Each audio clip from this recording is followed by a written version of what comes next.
Today I'm doing the third and final installment on my budget meals series, Bacony Chicken Soup. I'm starting with boiling a whole chicken, and I just wanted to give a couple of tips on how to do that because I know that there are some people out there who have never done it. Start with a nice deep pot, add your chicken, cover with water, and add a couple of herbs. So I'm going to bring this up to a boil, and then it takes about an hour and a half to cook a full bird, somewhere between 3 to 4 pounds, which is what this bird is. Make sure that you're starting your timer though from when it's already at a full boil. It can take about a half an hour to come up to boil depending on the temperature of the water and the temperature of the chicken when you start.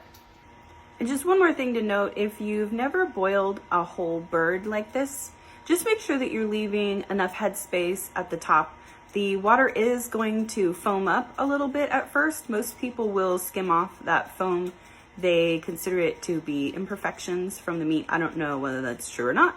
But leave enough space at the top for the foam and for a roaring boil where your pot is going to boil over. It takes a little bit more space than if you're just cooking the leftover inedible parts from a rotisserie chicken if you've already removed the meat.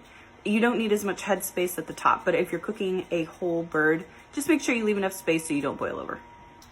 I did skim the foam off and we came up to a boil. I reduced the heat, so now I'm gonna start my timer for an hour and a half.